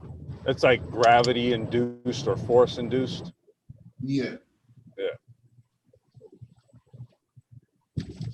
Huh. But it's so cold there that it just falls right back down into snow. Right. So if there's some form of liquid there, then that would give some indication that something is capable of living there as well. Right. Well, you know, that's always what the telltale signs, right? You know, that would indicate that life could be sustained on other masses of land. So.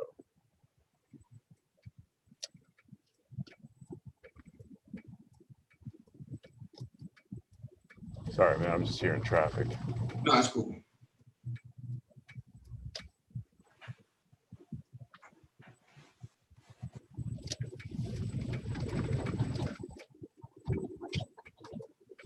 You know, California drivers leave a lot to be desired. in terms of their courteousness. Yeah. Yeah, but let me go back to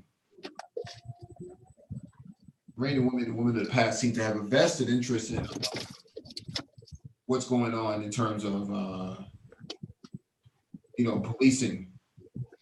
Well, with the AI and stuff like that. Yeah, a lot of people think that it's just white people being racist, mayonnaise people being racist. But what's happening here is there are multiple moving pieces involved in this. And what's happening here is that the systems that they've developed in the 1960s at the height of civil rights was meant to suppress the people of the civil rights movement back then. And this was being shared all over the world. This wasn't just a local thing. This was shared all over the world. The National Party of South Africa, I think his name is not Ian Smith. I forget his name now. His name blows my mind. The Boers came to the United States to study racism, to see how it was implemented and how they can implement it in South Africa and other places to suppress more melanated people. So this was a global agenda. This wasn't something local that was happening in LAPD or NYPD. No, this was a global agenda. Yeah, and you can only see its codification put into digital code via artificial intelligence, right? I mean, it's gonna, these types of, technologies are going to execute based on its inputs, and its inputs are largely going to be based on what is in existence now. Yeah. So it's not as if it's going to be a reset where there's just a robot and we're looking at a robot to make a moral decision. No, it's going to make a decision based on certain inputs that it's been given. Mm-hmm. Yeah. So, again, we've been big proponents of being those who are actually deploying this type of technology and putting it out there, rather than being subjected to it. Right.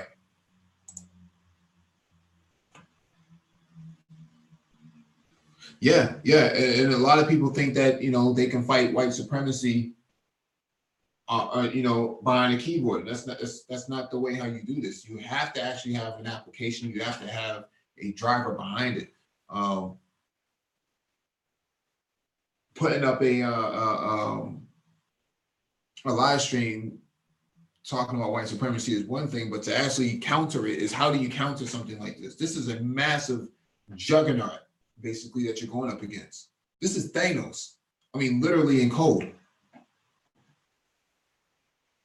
I mean, it really is, and it also requires that you be informed about candidates, from a political standpoint, who have a grasp or an understanding of the effects of this type of stuff, and have some sort of mandate, some sort of platform that they're running on to address these types of issues. So not to turn this into a political endorsement or anything like that, but really it's only like people like an Andrew Yang where you hear him talk about the effects of this type of stuff and how it's going to fundamentally just to kind of affect us socially. So I would also advise people to also pay attention to those who see this, as a potential issue, and have, some sort of mechanism in place to deal with it or to at least address it. Mm-hmm. Well, you also need a committee, right? You need steering committees, you need political organization, you need technical organizations to actually challenge a lot of this stuff. And for years, this has been a black box. You basically don't know what's going on with the code or the algorithm or the systems that's in place, because you've been shut out from this. So you're trying to argue your way in court that there's an injustice, but the proper response to that is to counter the system itself. not to be trying to hold court on a live stream. You can't do that. Right.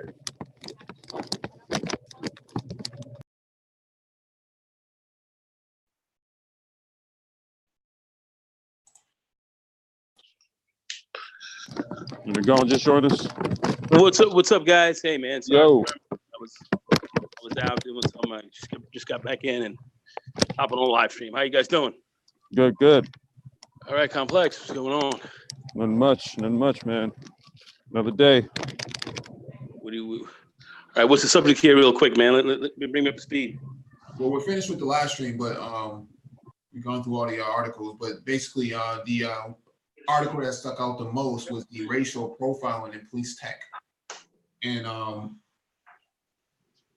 what they found was that from the article was that the algorithms used in the software that IBM helped develop with the police departments across America and across the world was designed to actually over police Black neighborhoods. And lower the the policing of white neighborhoods. So they had a scale from 1 to 4, 1 being the lowest, 4 being the highest in terms of crime severity. And what was happening here is that they would include racial profile into the algorithm itself. And so the algorithm the software would actually kick out the resources, police resources, human resources, to police certain areas, which would be predominantly Black. And Black areas had all of these sort of, levies against them, right? So little infractions here, loitering, jaywalking, broken taillights, so on and so forth, double park, or parked in front of a fire hydrant. Minor infractions start to add up. And what happens here is somebody like Philando Castile in Minnesota, who was stopped 46 times, you take that sort of data and you put it into the system. The AI at this point is going to look at those 46 stops, and measure them and say, well, based on individuals like Philando Castile, it would be justified to send 5 and 6 or a dozen police cruisers to either apprehend him or to police that neighborhood that he lives in because of the amount of infractions that he has on his record. But the infractions are there because he's been racially profiled, not because he actually committed a crime. But the AI doesn't determine that, nor does the algorithm. The algorithm is calculating this based on geography, based on racial profile, based on the amount of incidents, based on the geographical location and in time. I'm sure zip code plays a big role in that as well, like it does with everything else. Well, geographical location. Yeah. So that's nothing strange. We've seen a lot of communities. What's his name? Not Eric Garner, but the other kid. The other kid who got shot down by police and was laid out on the road for over a couple of hours before. Michael. Yeah. And what was the name of his town again? What was the name of that town again he was in? Oh, St. Louis. The city he came from. Ferguson. Yeah, Ferguson. Exactly. They had Blacks were being more racially profiled. They were arrested. They were stopped more. The whites who they stopped were stopped less, but the whites who were stopped less, though, had more contraband on them than the Blacks did. Right. And it was just a way of they literally targeted your community to cover their budget, their budgets. So they find you and hit you a lot more on an economic scale because you were the poorer residents, but you were the ones who were being fined and profiled and hit a lot more to kind of pay fines and stuff and that kind. So there's a large economic component to. Okay, we're not going to police the white community. We're going to police the Black community. We're going to find them more, and make them pay, the fare for the town or the city more so than other residents. And they got these, and like you said, they got these AIs and all that. This being totally geared to profile you more, so that type of systems, almost self-perpetuates itself. It's kind of evil that we're dealing with here. It's evil. I don't know what else to say except it's evil. And I wonder who else is calling this out. Let's say kind of in the manosphere. I would like to see more people talk about this as well.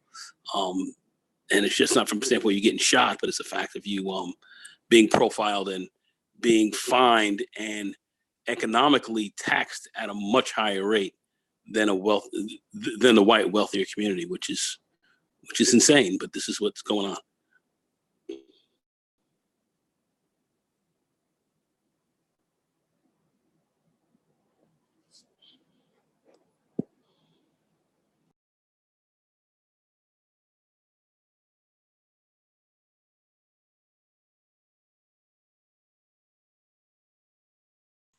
No, you're right on the money with this. I just think that you're right that I'm just reading some of the comments. You're right that no one in the manosphere is talking about this. Everybody wants to fight white supremacy. They want to pick up baseball bats and Molotov cocktail bombs and not realize that this is a different juggernaut that you're going up against. No, this is really a systemic one. This is just not some Asians in a hair salon that you throw a rock through, and then the next thing you know, black folks are there piling through there the next day doing the same, sitting in the same seats. But here you are being taxed and being literally economically harassed, which the wealthier community that has even more the wherewithal are being profiled less. They're cruising around with more contraband on them because we know that they're more drug addicted, but yet they are profiled less and they pay less, as you are less drug addicted, less contraband laden, and taxed higher and policed more. It's pure, unadulterated evil, and that's what you're dealing with.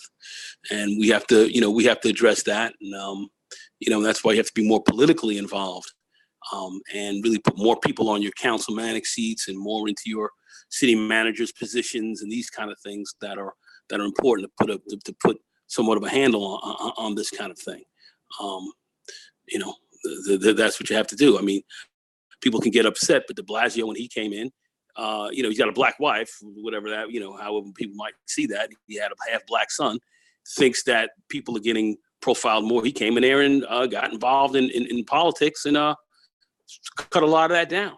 And we saw here in New York City, where it was proven for years that the over-policing that they did, the crime rates were going down and they were over-policing you. It had nothing to do with policing. It was just crime rates were just going down. And then they were stopping, frisking you as your crime rates went down. It's crazy. It was pure madness. We had some people in the council, and then we had someone, an advocate in the mayor's office that saw this for what it was. So this is very, very big. I don't see many of us talking about it, and I didn't know you guys brought that up here tonight. And AI is all over this, but. Well, that's the thing about AI, right? So the AI was not, that's one of the flaws that they were talking about for 2019, that AI was not able to identify the faces of black women, right? Because of it was able to identify white and light skin, but not black women. So what I'm saying here is that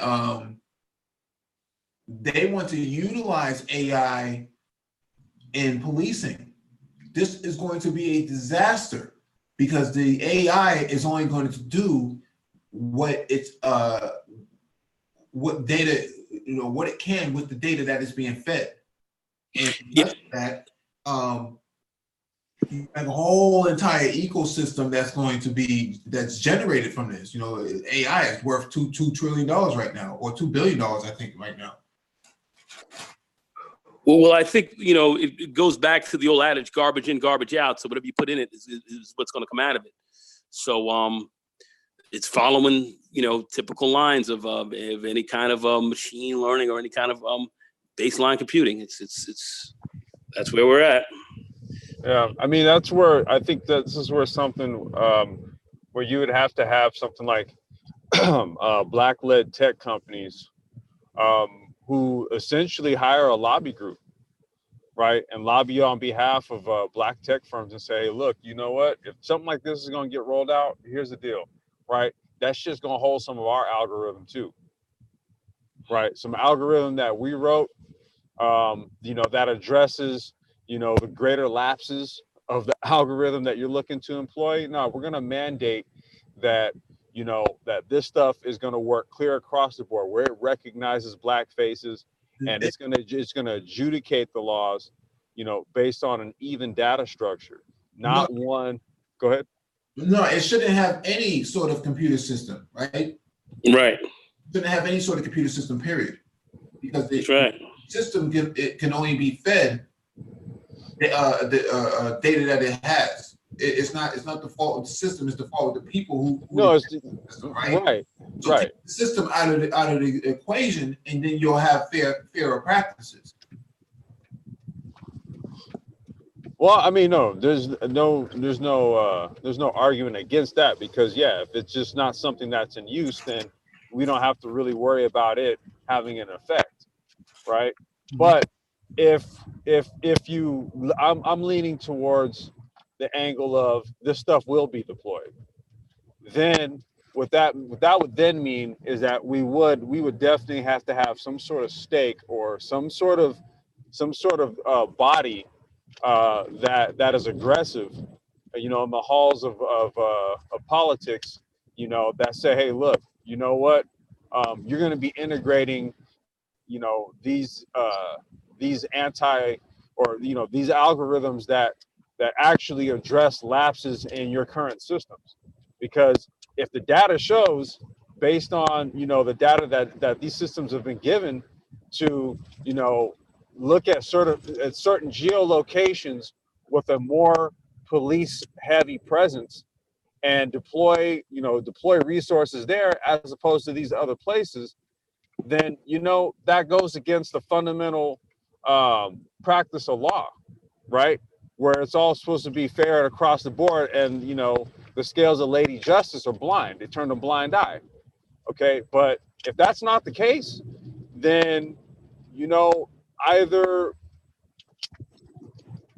we push for that type of stuff to not be deployed altogether, or we push for the inclusion of a more socially responsible algorithm. How do we make an algorithm more socially responsible? How do you? Is it supposed to now think and say, hey, hold on a second, we may have some racist lion basses up in here, and the system's skewed, and we gotta make some adjustments. No, for that? what it is that you have, maybe you create an independent body that audits the algorithm. They've already done it now. That's how they made the determinations, right?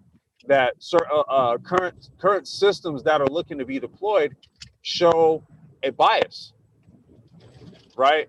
You see, so there would have to be some sort of independent body that could basically do data analysis and show that, based on the number of apprehensions, the number of tickets issued, and all this type of shit, that the AI is in fact skewed or biased in terms of its policing priorities, and we have to have an active counterance to it. So even if that means developing and deploying our own systems, because the thing is that you have citywide jurisdictions, you have local jurisdictions, there's various jurisdictions. You see, so one could deploy like a local patrol bot or some shit, and based on that local patrol bot, there may not be a need for this other bot to be in your area. I mean, I'm merely trying to put out here different scenarios that we can consider, right? As opposed to just kind of being stuck there like, damn, okay, robots are going to be in our fucking, area. Well, listen, I don't disagree with you, but I truly believe, quite frankly, that if you're not politically and heavily socially involved in your communities, and you don't have a power stake on the ground there, you're fucked. Pardon the expression, but you're fucked. I mean, That's Ferguson, exactly how I feel. Yeah. Yeah. Ferguson, you know, they got a black councilwoman. When the brothers and sisters hit the streets out there, the police department, you literally shut down the Klan and all that. Who's talking about we're gonna come out there and do whatever? They disappeared. They vanished like the VCR, and then all of a sudden now you start to see things kind of, you know, call us a little differently, because now people were like, oh, hold on a second, this is coming to an end. So so things change. So you really have to, we really have to get more involved in being self-invested, invested in these communities.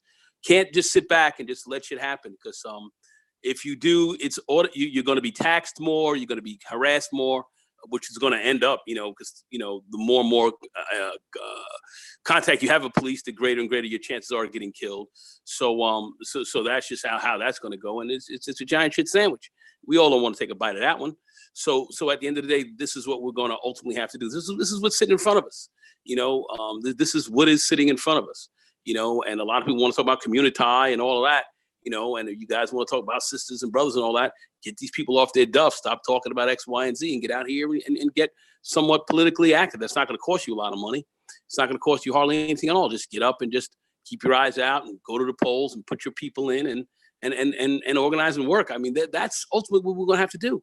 And communities have to come to some desperate measures in which to have this happen. How many people got to get killed?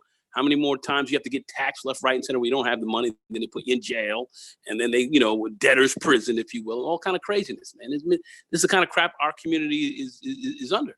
I mean, we've been under the gun. My brother and I were talking about this just the other day, and we were looking at just all of the attacks on the community that we had, literally from the drug era to the mass incarceration to your ridiculous social policies, and everything has been designed to knock you down and for the other community to profit off of you. And it's how much more of this can we really stand? So we're gonna have to look at that and just start to bite the bullet. That's where we are. I mean, that is where we are now. We got to bite the bullet and say, okay, it's time for us to start shutting some of this stuff down. Yeah, as soon as we can get these, let me not go there. Oh, well, go there. Yeah, the thing is, man, the algorithm and the policies of the police department actually violate the Constitution. I don't even understand how it was even tolerated. Because if they can violate the Fourth Amendment, which is the right to privacy while you're walking, I mean that came out of this not the civil rights movement, What's that? That came out of the Civil War. That the person walking, man, has the right to privacy. I mean, they're free. If a slave was to be freed, you couldn't just re-enslave them just because you needed some labor. That just didn't make any sense. Right. Well, you do know that the Patriot Act was actually renewed last week. Mm-hmm. So a lot of those freedoms and stuff that you guys remember that Bush era Patriot Act. Yeah, I mean, it was supposed to summit at a certain period. It's supposed to summit and it's supposed to go out, but they keep renewing it. You have to understand. Yep. There's a lot of money behind this Patriot Act. There's a lot of money behind it.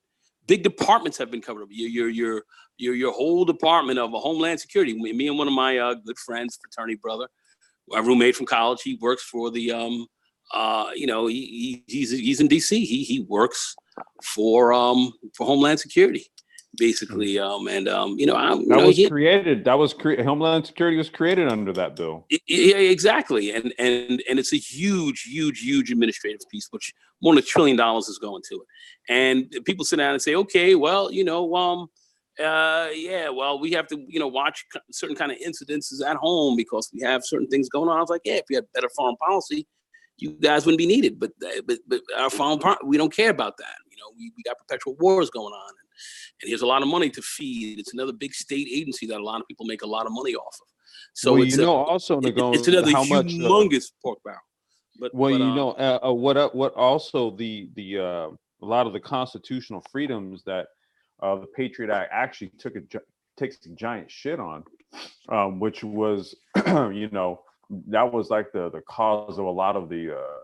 I remember them. I remember during the time when, you know, we were talking about going to war with Iraq and all this stuff, and then Bush passed this Patriot Act, and, you know, it basically made it legal to prosecute you, you know, based on one's interpretation of you violating your constitutional rights, right? So what's happened is that we keep extending it at its end period, and what it does is it brings all of those statutes, it renews them.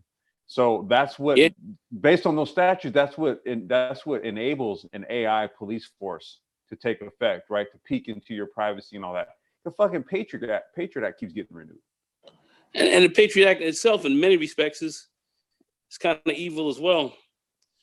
I hate to say it, but, you know, it is. You know, I mean, this is based on perpetual war, and, you know, it's it's. And that was your Democratic House that signed that shit in. By the way, right. Yeah, just in case, you know, for those of you who are paying attention or keeping track or keeping aware. Yep, that's what happened last week. Hello, Kamala Harris. Shout out. Yeah, shout out. You know, and good riddance. But anyway, yeah, I mean that's part of our. You know, we've got a lot of issues here, and you know, I keep going back. I don't know if you guys. I bring this up a lot. I had this hung in my office. I have the President Eisenhower's military industrial complex speech, where when he was his final speech was. Yeah, this is when he was leaving office. He was basically giving a very ominous warning to the incoming president, and that was President Kennedy. Really warned him about what was happening. That same complex took his ass out. About 37 months later, but at the end of the day, you know, he said, you know, the only way that this country can work, because we've got this complex that has been not you complex. I'm talking about the military industrial complex. I thought you were talking about a fleet of you know, bird scooters out there, you know, running around, man. You know. We got to do something about this. Yeah, we got to do something about complex. But anyway, so, you know, we've got this big military complex out here that is beholden to no one. And the only way that we can really keep this thing working right is you got to have an informed people. Your people got to be informed. You have to be knowledgeable of what's going on, and you have to be involved. So if you don't, these guys are going to take over, and they're going to have unwarranted power. They're going to be unelected, and they're going to be tearing y'all out the frame. And y'all do not know what's coming down the pike. And that's exactly what we've seen. And the meshing of the military and industry has created one of the biggest beasts going, and it's filtered into everything. Your police departments, everything. It's all part of that now. And Obama played a key role in linking all of these agencies up together. He merged all this stuff.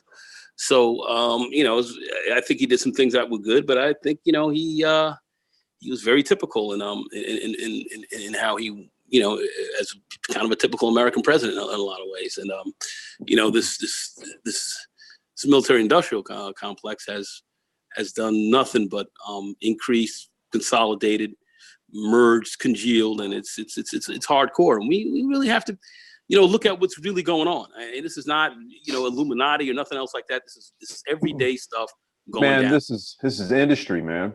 This is industry. It's everyday stuff going down. Yeah, and, it's business. And we have to keep our eyes open, and we just got to talk about this stuff, because you know, there's a lot of opportunities to make money, a lot of opportunities for us to do well, but some of your freedoms, and here we are. Here's our community that has been consistently targeted for drugs, you know, and you know, military industrial complex. They're the ones that brought drugs into your community, whether you believe that or not. That's what really went on. And then they created a system in which to jail you behind it and all that. And now here you are with a big, you know, a jailing complex, private prisons. And I mean, all this stuff was built on us. It's ill. So, you know, we really have to, stay informed.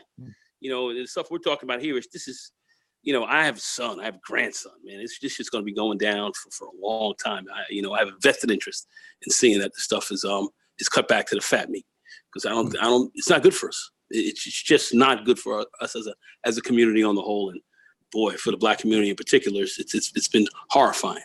Well, you know, to speak to that, Nagone, I have a vested interest in, you know, your grandson, my daughter, you know, young Black ADOS youth becoming extremely tech savvy. Right. Oh yeah. I have a vested interest. Yeah, I have a vested interest. Facts. Yeah, I have a vested interest in them being wielders and creators of this technology and not simply just being subjected to it. Right? And major stakeholders of the tech. You're so on. That's why right. my grandson. I wanted to be an engineer. You know, doctor, lawyer. No, fuck that. Be an engineer. We're moving into a tech focused economy. Yep. That's where we are. That's where we are now. People just don't see it. They don't understand it. But that is exactly where we are. And you know, and if you're going to deal yourself into this is a game we've got to play. You know, you were sitting there with an African phone, and here was some Negro on the panel, some African Negro sitting here talking about, I don't believe in ourselves, and here you are sitting there with a damn phone. I mean, this is the level of damage we have in our minds to a large extent, which is crazy. You're sitting there with an African phone. Here's an African sitting here telling you, I don't believe it. I don't believe in what we're doing in Africa. Insane. I mean, the thing is this is part of our problem. I got to call it out. Yeah, and whether we believe it, whether we believe in it or not, see, other people do, right? So this is kind of why, man. Like, I'll just take that indifferent tone with all of these types of concerns. It's like you can have those concerns all you want, and this isn't just for that brother that was. I'm just speaking generally. You know, you can have these types of concerns. Don't worry, you have them. There's others that don't.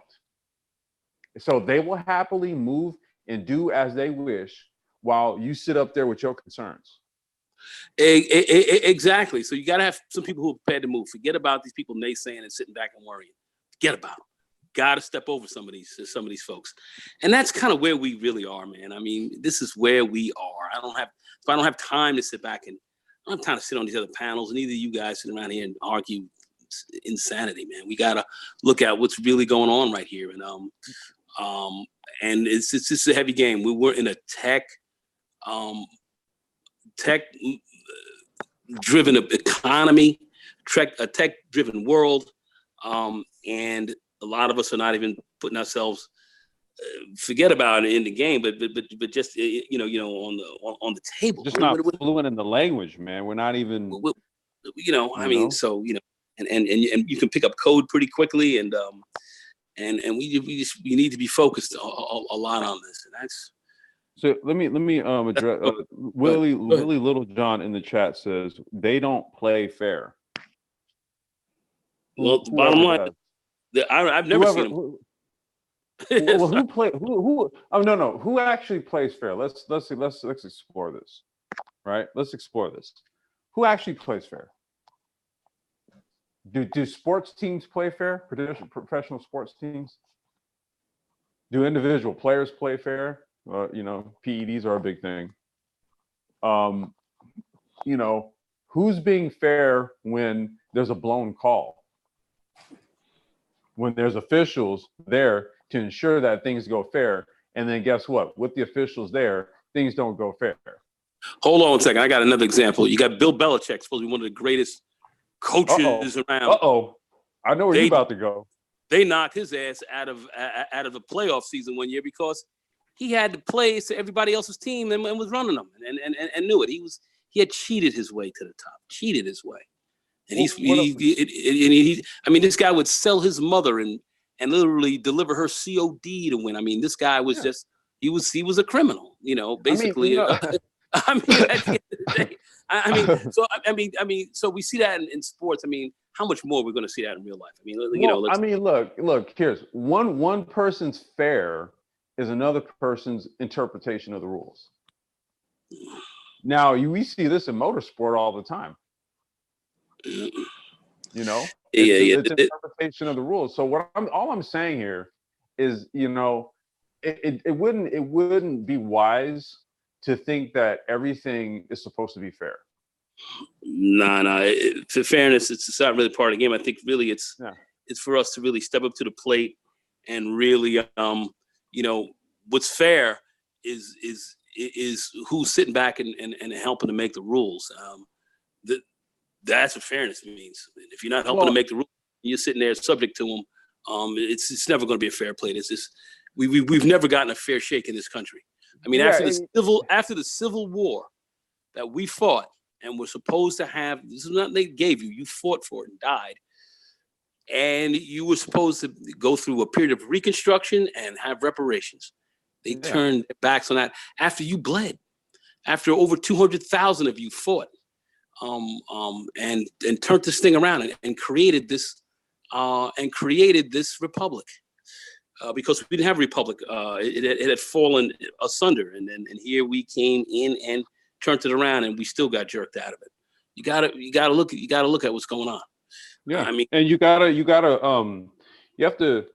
to create systems that have built-in advantages for you. Yeah. You know, the Chinese do it. Yeah. You know, it's kind of how the world works. You know. I mean, this is the game that we're in. So fair play. I'm with the idea of fair play. I love the idea, but you know, I know it's not possible though.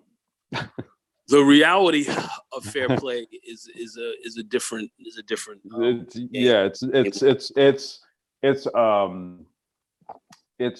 good idea. You know, it's a good idea.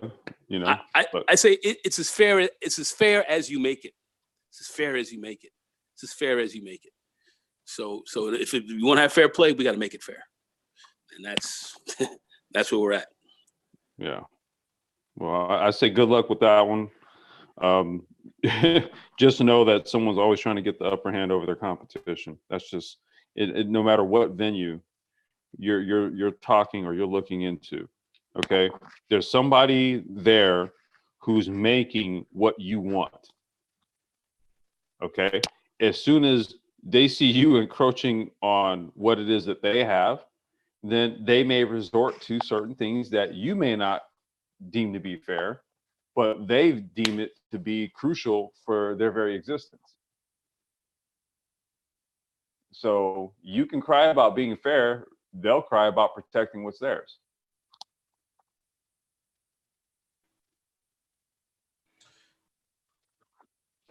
What's fair is you walk up my house getting funky, I'm gonna blow your head off. That's fair. That's fair. Metaphorically speaking. Walk up in here getting greasy, you're gone. I don't care who you are. Hey, that's what it is. I mean, and you know what? You know, if you're creating some sort of business, some company or something, and there's already you see your competition. Your competition is pulling in $3-4 million a week or a month or whatever. Look, they're not interested in having you come in and taking some of that share. You know, knocking that down to 2 or 1.5. Right? They're not interested in that. You're interested in gaining. They're not interested in losing. Game on. Yeah. All right. Thank you all for joining us, man.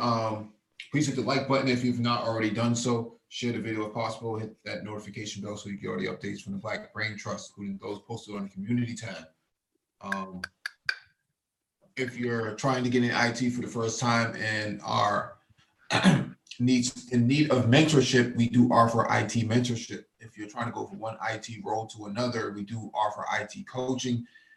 If you're trying to work on salary negotiations, beef up your resume or your LinkedIn, we can help you out with that as well.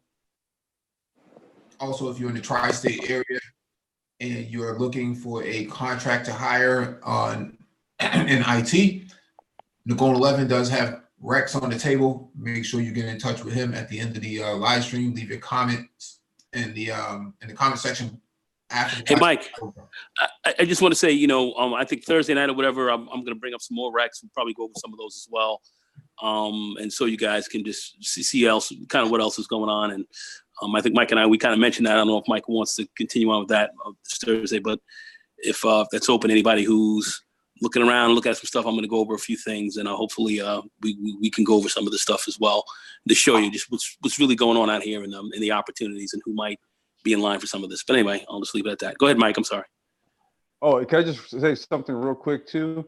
I would say either towards the end of this month and the beginning of next month, I do want to kind of hold sort of maybe like a Q&A, a micro transport, an IoT Q&A, for those who may be interested in, getting into that industry. I want to try to provide as much information as possible because there's going to be a lot of money moving towards that starting in 2020 and moving forward. So that's not something that I want us to miss the boat into, because one way to stave off gentrification is to own, things like, your transportation networks and stuff like that. So this is one way to start to, own infrastructure in our communities, is by, owning a piece of the transportation infrastructure that a large portion of the community uses. So I do want to start to, work with people who may be interested in that. So yeah, just, shoot an email through, put rideshare or something like that in the header. You can hit me, Ulysses@pacificrides.com.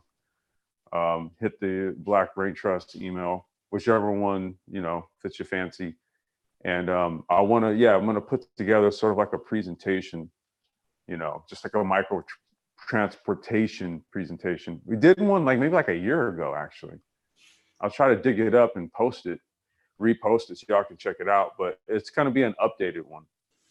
It has a lot more information and stuff. So I just want to throw that out there too.